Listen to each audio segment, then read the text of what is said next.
Olá, está começando mais um Conexões. Eu sou a Camila Maia e apresento o programa.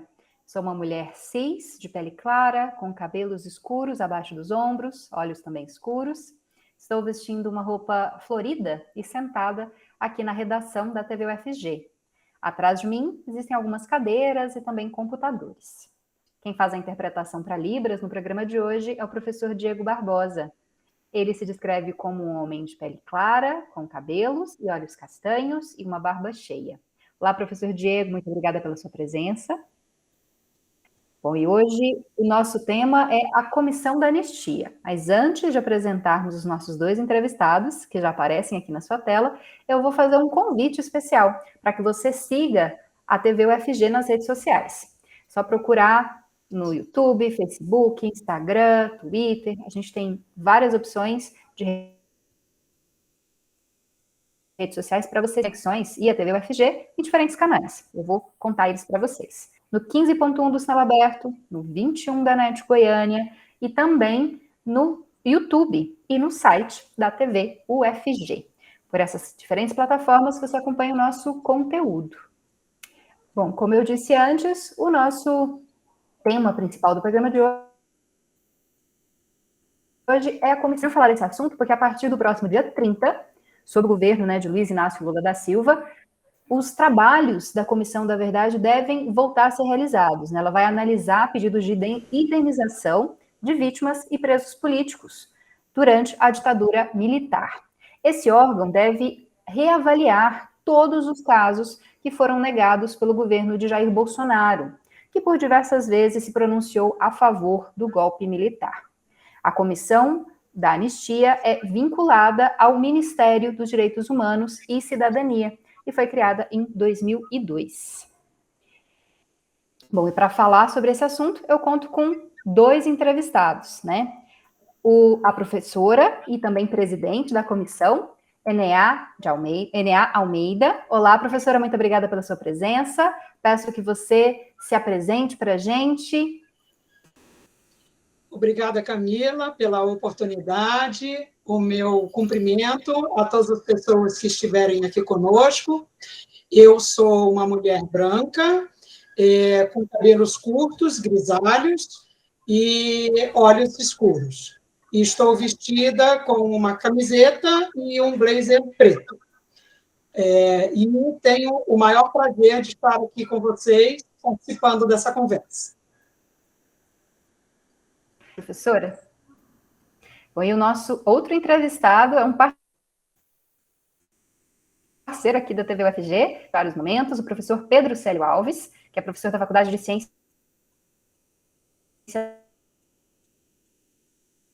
Sociais. Olá, professor Pedro Célio, é um prazer recebê-lo no público. Olá, Camila. Muito prazer, professora Enea, professor Diogo. Né? Diego. Diego, desculpe. Isso. Todos os que estão participando aqui. Eu também. Eu sou professor da Universidade Federal. Normalmente uso óculos. Nesse instante estou sem meus óculos, portanto, às vezes aperto os olhos um pouco. Sou daltônico, por isso acho que minha camisa é azul. Né?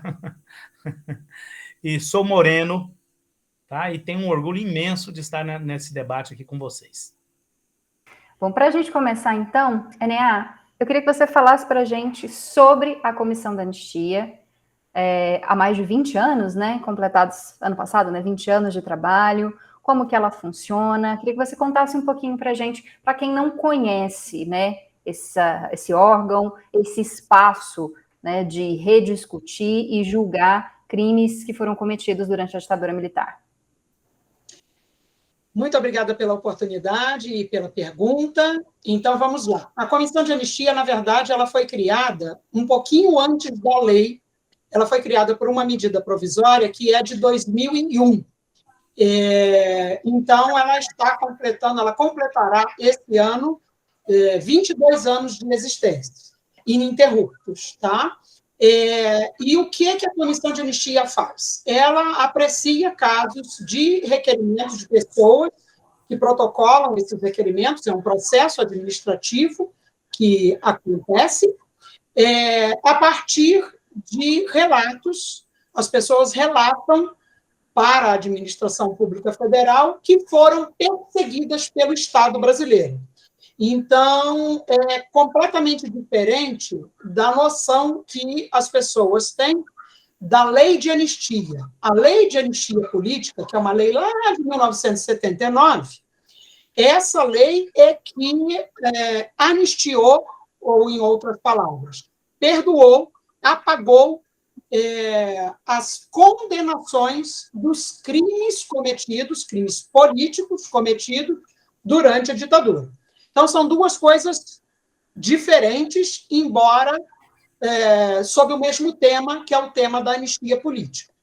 Então, a Lei 10.559, ela criou, ela converteu, né, a medida provisória em lei. Então, ela é de 2002, então ela criou a Comissão de Anistia e regulamenta as atividades da Comissão de Anistia, dizendo exatamente isso. Se você ou um familiar seu, no caso já falecido, sofreu perseguição política do Estado brasileiro entre setembro de 1946 e outubro de 1988, você conta essa história e junta as provas que tiver perante a Comissão de Anistia, e a Comissão de Anistia então vai analisar. Realmente esse caso aqui foi de perseguição política. E aí, ao final desse processo, vai ter a declaração de anistiado político brasileiro, o pedido de desculpas feito pelo Estado por ter perseguido essa pessoa, e, se for o caso, os efeitos financeiros. E também os efeitos de contagem de tempo de serviço, se for o caso, se for aplicável, né? Existe a possibilidade também de matrícula em universidade pública para concluir curso superior que não foi concluído justamente por causa da perseguição política. Então, nós tivemos inúmeros, centenas de casos, talvez milhares, de estudantes universitários que foram expulsos dos seus cursos por perseguição política. E aí, nesse caso, a pessoa, se quiser, pode, e não teve a oportunidade de concluir os seus estudos, pode voltar agora, por determinação da comissão, e concluir os seus estudos. Essas informações, vou passar a palavra para o professor Pedro Célio, para a gente fazer um pouquinho agora também de uma análise, né, da importância dessa comissão. Quero que a senhora fale também depois, mas vou passar primeiro para o professor Pedro Célio. Professor, eu sei que o senhor tem vários estudos, né, sobre o período da ditadura militar, e queria que o senhor fizesse uma análise sobre a importância da gente ter uma comissão como essa, né, já que muito se discute o que foi feito no Brasil para punir, né, e reprimir esse tipo de crime, em comparação, por exemplo, com outros países, até mesmo da América Latina, que também tiveram, né, períodos ditatoriais. Queria que você fizesse uma rápida análise, né, da importância dessa comissão. Pois é. Camila, professor Enear, é óbvio que a existência dessa comissão tem tudo a ver com o processo de construção da democracia no Brasil. Não resta dúvida que o momento da anistia, lá em 1979, a anistia política, ela foi uma inflexão, ela significou um momento que até hoje, né, a gente se refere a ele, demarcando um simbolismo muito grande das lutas da década de 60, da década de 70, em prol da anistia. Ali foi um momento forte. Foi quando as pessoas, a grande maioria dos perseguidos políticos, foram reabilitados para voltar a participar legalmente da arena política brasileira, a participar dos debates públicos. Significou um passo muito grande no sentido de reconquista da liberdade. E isso prosseguiu, né? Prosseguiu com a recuperação das eleições para presidente da República. Todos se lembram ou ouviram falar das grandiosas manifestações de 1984, das diretas já, da eleição que foi indireta, mas teve um sabor de eleição direta, que foi a do Tancredo, em 1985, depois de todo o processo constituinte também. E logo em seguida, da proclamação da Constituição de 1988, que abriu espaço realmente para a construção democrática em si mesmo. A partir daí, foi só a partir daí que o ambiente político brasileiro permitiu, né, a criação, lá nos anos 2000, final do período do primeiro governo do Fernando Henrique Cardoso, da Comissão de Anistia. Então, quando a gente fala em comissão de anistia, a gente fala em duas coisas principais. Primeiro, ambas no plano simbólico, né, mas de um profundo senso político. Primeiro, o reconhecimento de que os crimes do Estado aconteceram, praticados por agentes do Estado, utilizando recursos do Estado e agindo em nome do Estado. Então, foram crimes do Estado brasileiro contra os direitos humanos.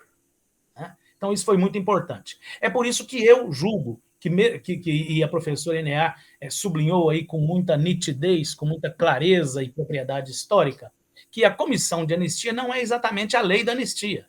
Não é exatamente. O problema do reconhecimento é isso, mas a partir do reconhecimento tem um segundo aspecto, que é o da reparação.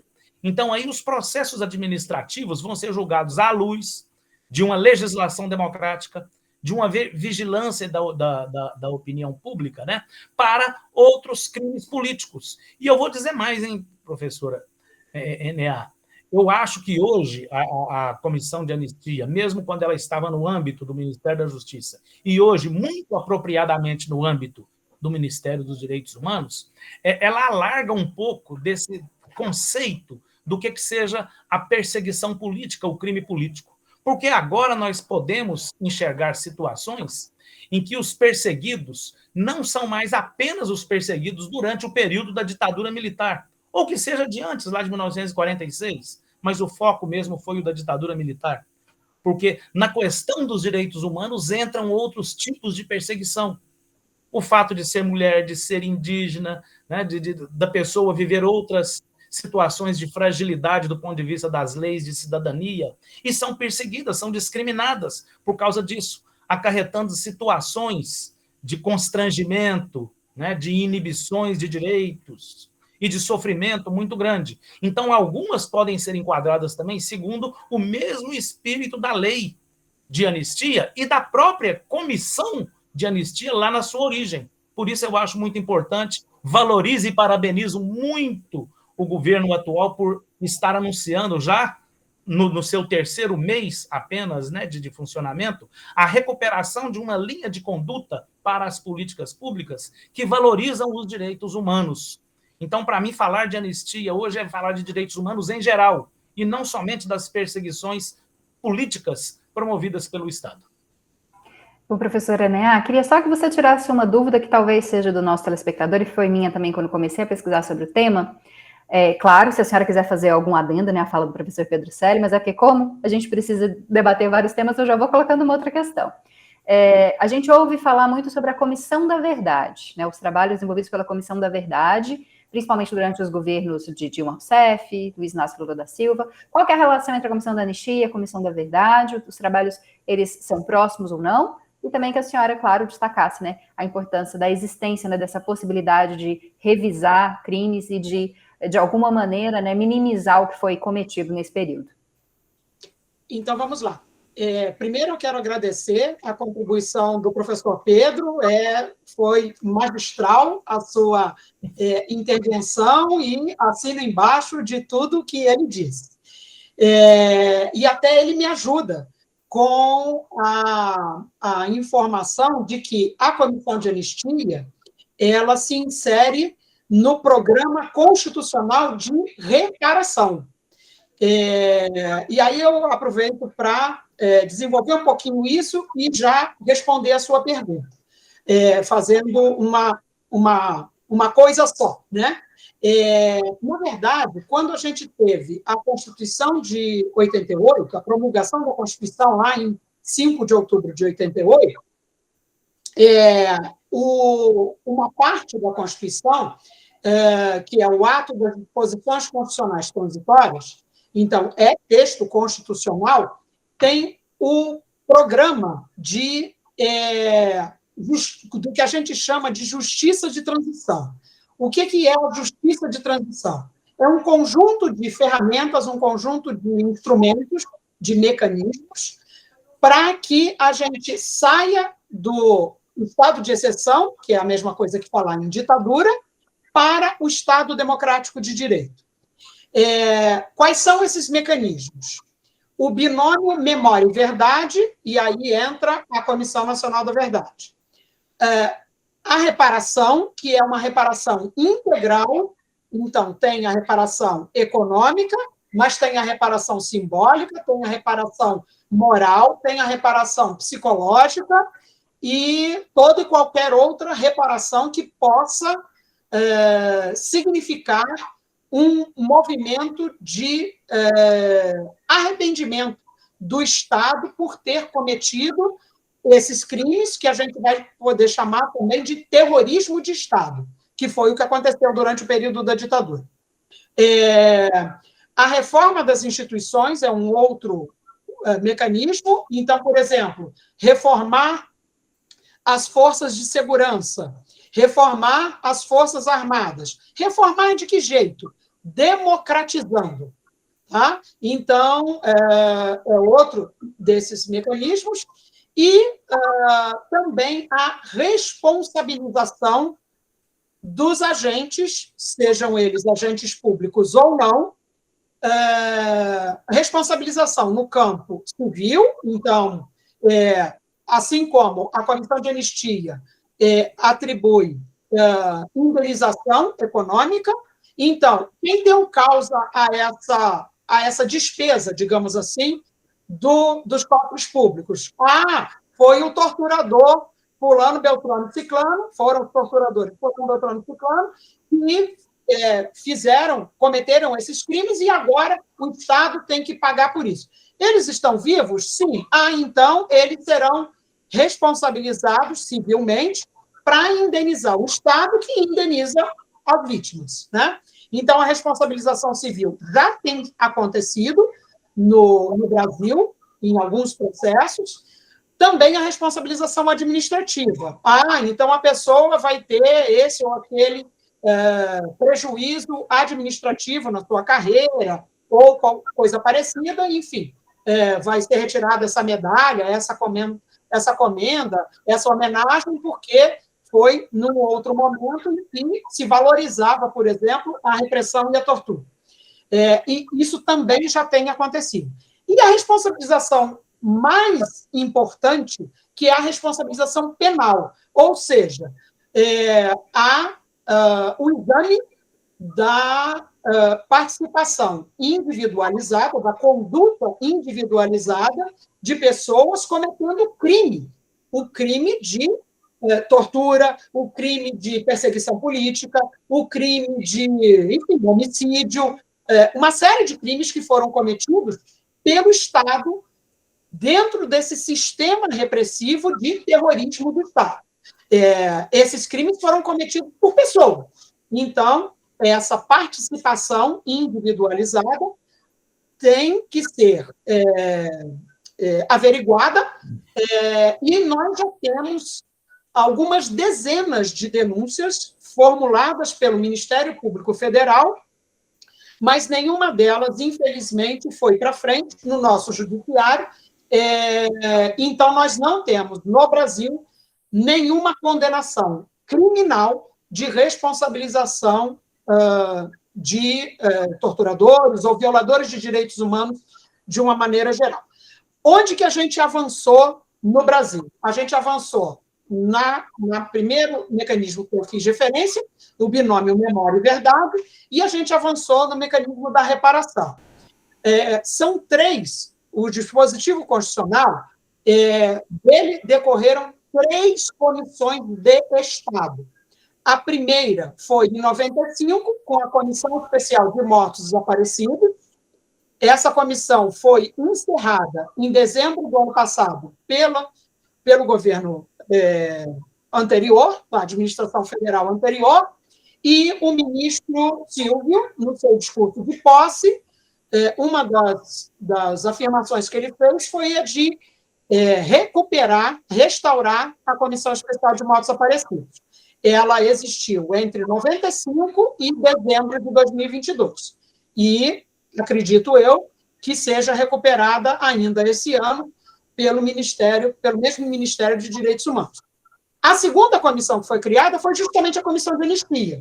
Antes ela era do Ministério da Justiça e, desde 2019, ela passou para o Ministério de Direitos Humanos e agora permanece no mesmo ministério. Com essa função de promover a reparação integral. Mas ela também tem essa função de memória e verdade porque ela dá voz àquelas vítimas da perseguição. Então, essas pessoas têm a oportunidade de contar a sua história e serem acolhidas pelo Estado, por intermédio da comissão, e terem as suas biografias reparadas, né, por todas as dificuldades, as adversidades e as violências que sofreram, cometidas pelo Estado brasileiro. E, por fim, a gente teve a Comissão Nacional da Verdade. Ela foi criada e desenvolveu os seus trabalhos sob a administração da gestão Dilma Rousseff. Ela foi criada também por lei em 2011, começou a funcionar em 2012 e entregou o seu relatório final em dezembro de 2014. Então, ela não existe mais como uma comissão levantando dados e nada disso, mas nesse relatório final, ela propôs uma série de recomendações. Essas recomendações nunca foram seguidas por nenhum governo, nem o da Dilma Rousseff, nem o do Michel Temer, e menos ainda o do Jair Bolsonaro.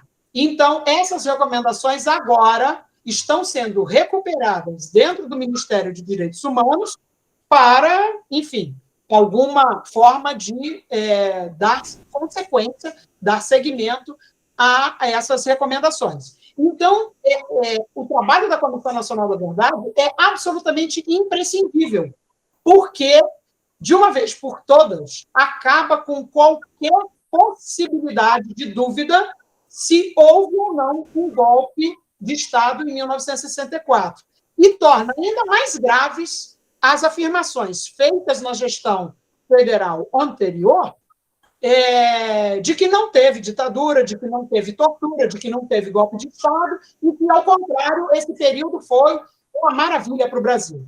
O relatório oficial da Comissão Nacional da Verdade diz exatamente o contrário.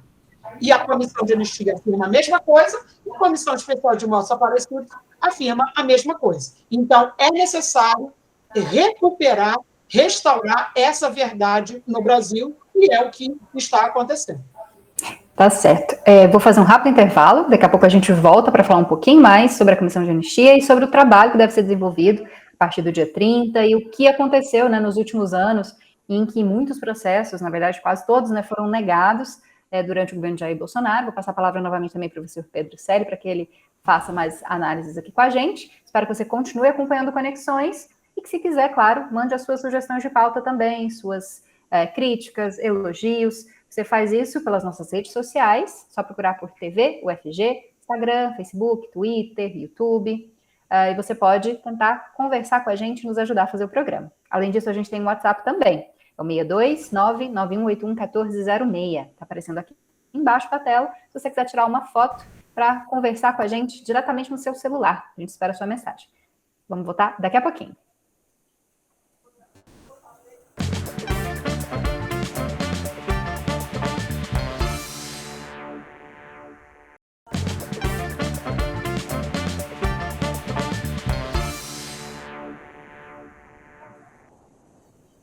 Estamos de volta com Conexões de hoje, que debate a respeito da Comissão da Anistia.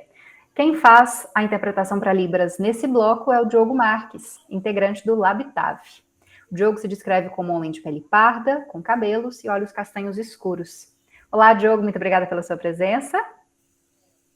Eu não falei isso antes, mas quem nos assiste por enquanto, né, nessa etapa do Conexões, nos vê todos em diferentes janelinhas, né? Eu, o intérprete e os nossos entrevistados. Porque a gente tem feito ainda tudo de forma remota, né, tudo pela internet, mas logo, logo a gente ganha um cenário novo, volta a ser ao vivo, para que a gente possa fazer essas ainda mais participativas. Mas voltando para o nosso tema de hoje, os nossos entrevistados são o professor Pedro Célio, da Faculdade de Ciências Sociais da UFG, e a professora e também presidente da Comissão da Anistia, a Enea Almeida. Bom, professor Pedro, eu queria começar com o senhor nesse bloco para a gente falar de forma mais factual, né, sobre esse trabalho e fazer uma análise. Como eu disse no começo do programa, houve uma mudança, né, do trabalho da Comissão da Anistia, e a gente sabe que também uma mudança de discurso político, né, infelizmente, em relação a esse período da ditadura militar, em que os casos que foram julgados ao longo do governo de Jair Bolsonaro foram quase todos, né, negados. Por isso, essa comissão vai reavaliar. Como é que o senhor analisa esse período da nossa história quando a gente pensa em tudo que a gente viveu na ditadura, em todo o processo democrático que a gente construiu depois e nas possibilidades desse discurso que vê como positivo aquele período, né, do governo ditatorial, que apregou muitas vezes que não houve ditadura militar, né, que foi uma revolução, que foi um período necessário, enfim. Queria que o senhor fizesse essa análise sobre a volta desses trabalhos agora e como eles foram interrompidos e prejudicados durante esse governo. Bom, eu pessoalmente, Camila, a palavra que melhor define a minha maneira de ver esse período de 2018 até o início desse ano de 2023 foi um intervalo que eu digo que foi muito preocupante. Preocupante. Eu confesso que eu assisti à ascensão das forças sociais, à aprovação coletiva para o discurso político que deu origem a esse período de 2018 ao final de 2022. Eu vi isso de maneira assim muito estupefato. Não era para me surpreender, mas acontece que eu ficava cada vez mais surpreso. Tamanha a disfarçatez com que a extrema-direita brasileira e o discurso do ódio e a promessa de retorno da repressão institucionalizada contra os indivíduos, contra os direitos individuais, os direitos humanos. Tudo isso subiu de uma vez, assim, teve uma ascensão meteórica no Brasil, que no prazo de 10 anos nós estávamos debatendo, né, a pauta principal das pessoas lúcidas no Brasil, dos defensores da democracia, era a luta antifascista. A luta antifascista. Veja bem que esse passou a ser o lema principal do discurso político que aconteceu. E isso se revelou de maneira mais completa no embate eleitoral que teve o ano passado, em 2018. Houve uma polarização muito grande entre, realmente, né, aqueles que defenderam o retorno da democracia e agora lutam pelo seu aperfeiçoamento, né, e procuram reforçar a institucionalidade democrática para que não tenhamos mais ditaduras, não tenhamos mais violência de Estado, né, não tenhamos mais crimes de tortura nesse país. Esses aí. E, de outro lado, aqueles que, sem nenhum pudor, de maneira muito aberta, muito franca, diziam com a maior naturalidade e recebendo enormes aplausos, né, de retorno da tortura, homenagem a torturadores, falando isso, né, ensinando para as crianças brasileiras, os governantes tirando foto com criancinhas brasileiras com o gesto de arminha, sendo esse o símbolo desse discurso político. Então, veja bem, né, e negando, né, todo um processo civilizatório no qual o Brasil já estava muito atrasado e começou a ganhar passo nesse processo civilizatório, negando as conquistas que a gente teve a partir da Constituição de 88, a partir da lei da anistia. Então, eu vejo esse período com muita preocupação, e a minha preocupação não acaba quando houve uma derrota eleitoral desse tipo de postura retrógrada, né, que eu chamo de Ku Klux Klan. Isso para mim, não é nem retorno à Guerra Fria, é retorno à Ku Klux Klan. Né? Então, quer dizer, isso não acabou. Por que não acabou? Porque a ameaça de um processo, de um regime autoritário no Brasil, a ameaça de retorno a algo parecido com o regime fascista, né, não é um sinônimo exatamente igual a bolsonarismo, igual a Bolsonaro, sua família e suas milícias. Esses aí, hoje, eu acho até que são descartáveis para os que querem um retorno à ditadura. A preocupação minha é que isso entranhou no tecido social de uma maneira tal, né, se adaptando e se articulando aos movimentos e às modernidades tecnológicas que as redes sociais permitem, de uma maneira muito eficiente, entrando na cabeça dos brasileiros para que os brasileiros, como eu disse, repetindo doidamente, né, aplaudam esse tipo de discurso. Então, isso hoje é o que está pautando a luta política no Brasil e nós temos que agora trabalhar para reaprender, reforçar todos os sentidos da democracia. Acho que esse é o lema, essa é a palavra de ordem, a valorização da democracia. Por isso, o retorno de funcionamento da Comissão da Anistia, que eu digo, quando a Camila disse que ela passou aí 4 anos negando tudo, 95% ou mais foi tudo negado, né, nesse período, então praticamente ela funcionou ao contrário. Ela negou o motivo de sua existência. Então, o retorno da Comissão da Anistia, o retorno do diálogo entre os poderes constituídos, entre o Executivo, o Congresso Nacional, né, e dos dois também com o Poder Judiciário. O modelo de valorização dos elementos que formam a opinião pública, a imprensa, os novos meios de comunicação, as novas mídias tecnológicas, tudo isso. O retorno de tudo isso hoje é algo que está colocado para nós como a tarefa número 1, do ponto de vista acadêmico, do ponto de vista cultural, do ponto de vista civilizatório, mas principalmente do ponto de vista da ação política. Todas as nossas frentes de atuação hoje, elas ganham um sentido político se nós continuarmos valorizando a conceituação da democracia, o modo de praticá-la e os modos de defendê-la. É essa mensagem que fica e que eu tenho comigo nesse instante. Bom, professora Neá, queria que você falasse, claro, né, também, acrescentando algo, que a senhora queira acrescentar ao que o professor Pedro Célio disse, mas falando mais praticamente de como serão reavaliados, né, esses processos, né, e se há já alguma análise feita em relação a eles, do porquê de terem sido negados, foram negados apenas por uma questão ideológica, houve realmente de análise sério em relação a essas questões. Queria que a senhora falasse um pouquinho desse panorama de forma mais prática, né, para a gente entender como é que vai ser esse trabalho a partir do dia 30. Perfeitamente, Camila. Então, vamos lá. Eu não poderia concordar mais, não poderia me expressar melhor do que o professor Pedro em relação aos riscos para a democracia. Então, eu quero, antes de explicar esse detalhamento, eu quero dizer que, mesmo que você que está aqui acompanhando a nossa conversa não tenha passado por nenhuma perseguição política, ou nenhum ente querido, nenhum amigo, nenhuma pessoa das suas relações. Ainda assim, isso tem a ver com você. Por quê?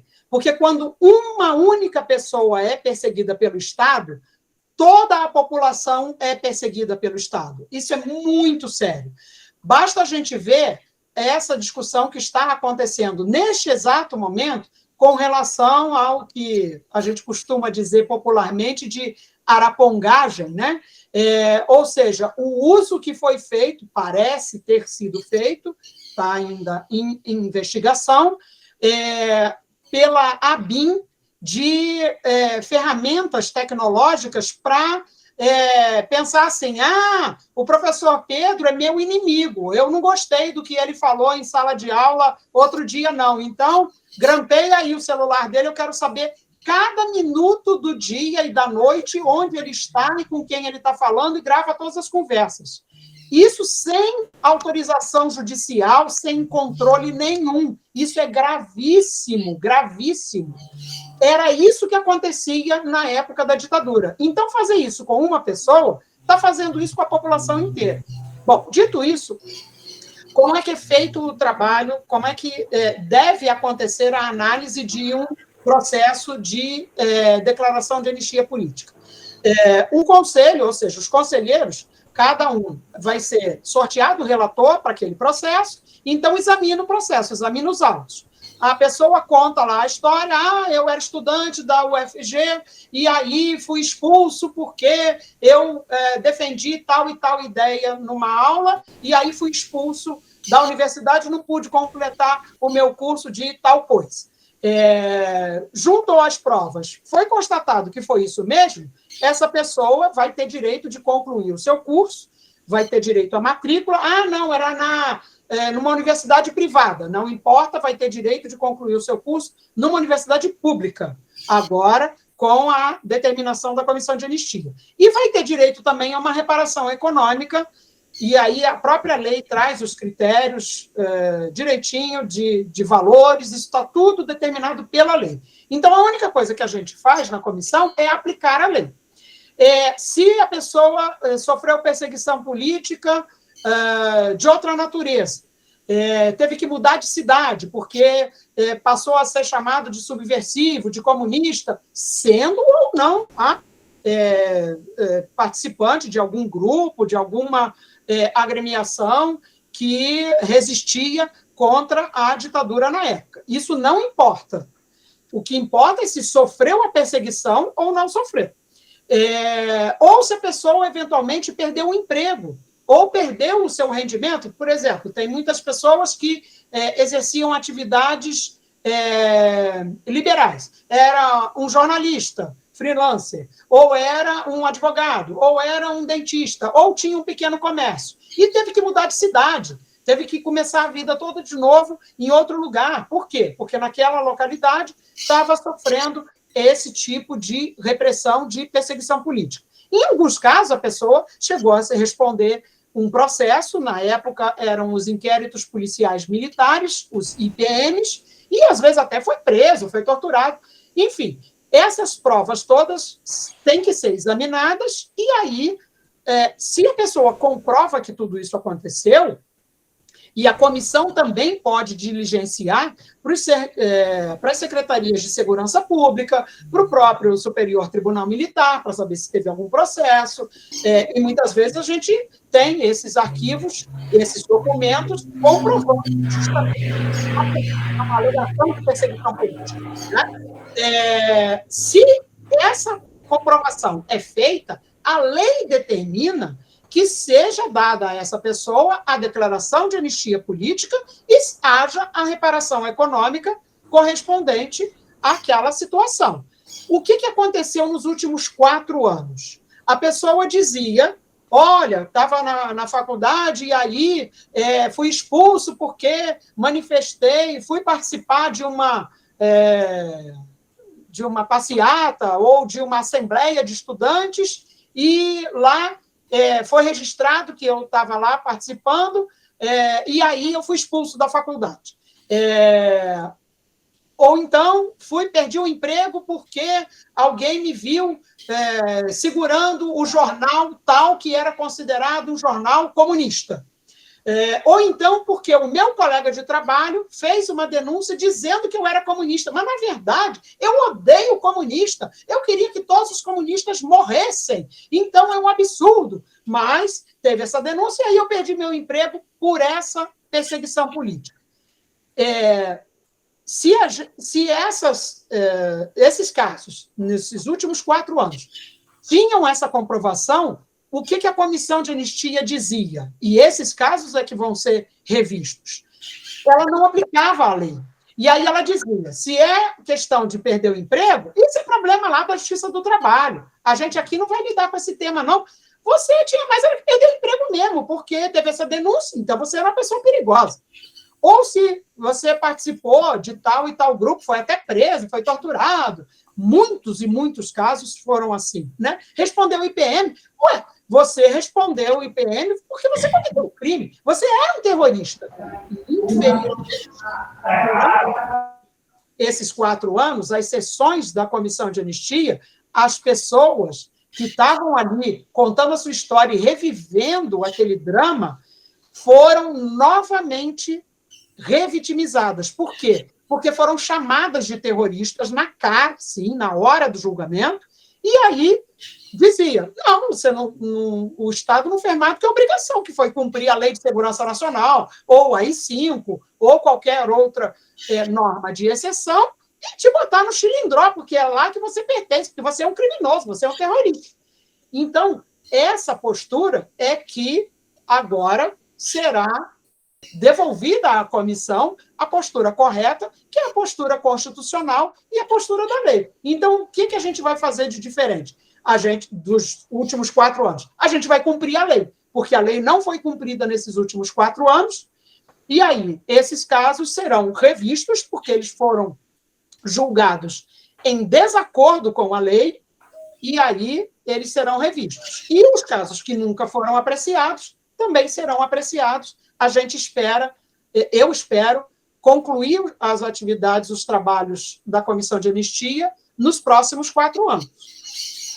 Camila, você permite? Claro, professor. Olha, eu não posso perder a oportunidade, e eu não me perdoaria se eu não consultasse a professora Enea sobre uma curiosidade que eu tenho, Camila, e você não quero furar sua pauta, nada disso. Considere como uma contribuição. Professora, é um caso de interpretação da própria lei no sentido de analogia.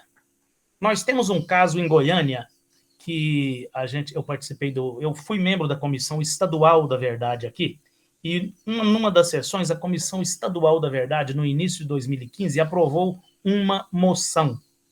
O objeto dessa moção foi o reconhecimento de um crime durante a ditadura, que não foi cometido exatamente pelo Estado, mas foi cometido em nome do regime militar, em nome do Estado repressor, por simpatizantes declarados do regime repressor.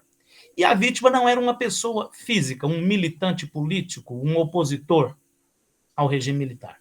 A vítima foi um monumento que existiu em Goiânia, o Monumento ao Trabalhador.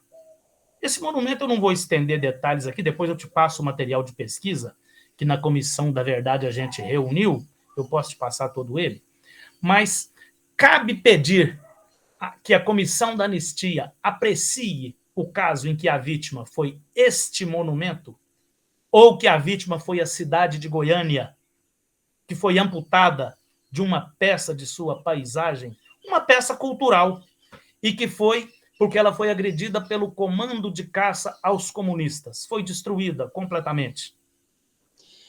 Então, na verdade, se eu tiver que responder isso à luz das normas que nós temos hoje, neste exato momento, a minha resposta tem que ser negativa, porque a gente não tem previsão legal que possibilite esse tipo de requerimento.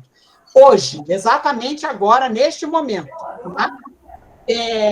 Nós estamos trabalhando na possibilidade, porque qual é o objetivo final de um processo que passa pela Comissão de Anistia?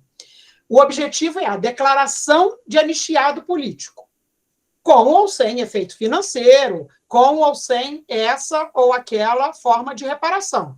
Então, um exemplo, a gente já teve pedido na Comissão de Anistia de indígenas. Qual era o objetivo dos indígenas? Era ter uma indenização de tantos reais? Não. Eles queriam outro tipo de reparação. Então, nós estamos avaliando se isso é possível, mas nesse exato momento, nós ainda não temos essa avaliação pronta.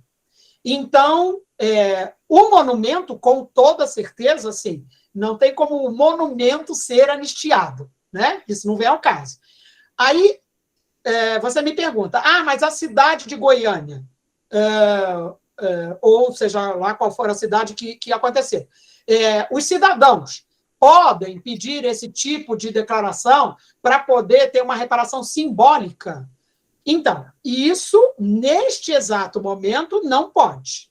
Nós estamos trabalhando, discutindo, avaliando se é possível chegar a esse entendimento e de que forma seria e com que consequência seria.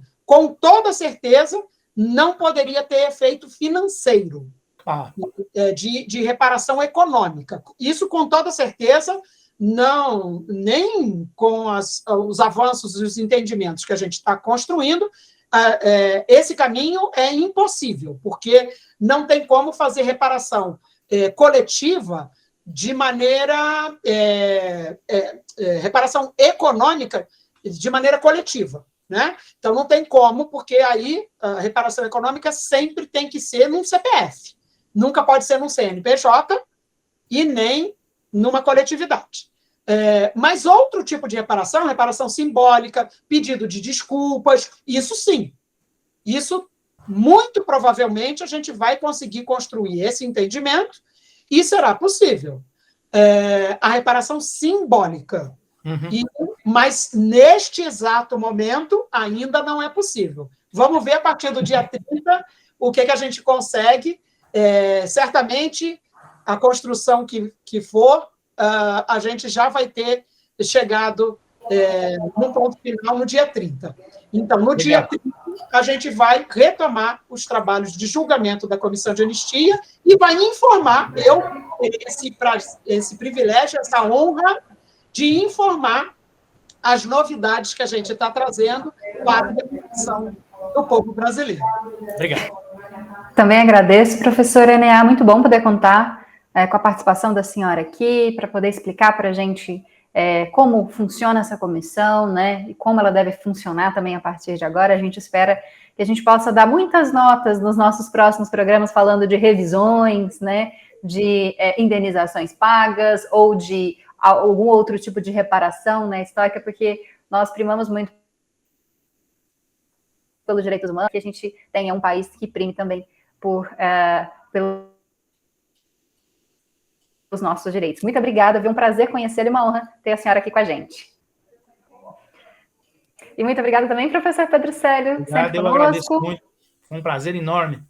Tudo de bom para vocês, para todos os que estão aí assistindo e participando com a gente. Muito obrigada. Obrigada também ao Diogo nesse bloco. A gente volta daqui a pouquinho para finalizar o programa com algumas dicas de eventos culturais e também acadêmicos. Sai daí não. Conexões volta rapidinho.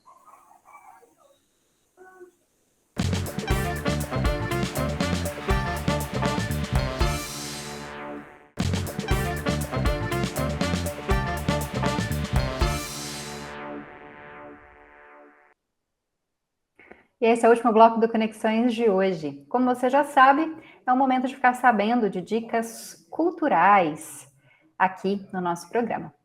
Bom, a primeira delas é que no dia 30 de março, o Sesc Centro recebe o lançamento do livro A Menina e a Amarelinha Mais Famosa do Mundo. Essa obra infantil foi escrita pela Elis e pelo pai dela, o professor Flávio. Isso tudo durante a pandemia de Covid-19. A história foi inspirada na infância da autora e produzida em um dos exercícios que eram conduzidos na escolinha do papai, que tentavam minimizar, compensar a ausência da educação durante o período de distanciamento social. Professor Flávio, você deve conhecer aqui da TV UFG, Flávio Sofiati, também da Faculdade de Ciências Sociais, não me lembro agora, se fica em Filosofia, eu acho, me enganei, Faculdade de Filosofia. Então, a filha dele escreveu essa obra, que vai ser lançada às 7 horas da noite, na biblioteca do Sesc Centro, que fica na Rua 15, esquina com a 19, no setor central.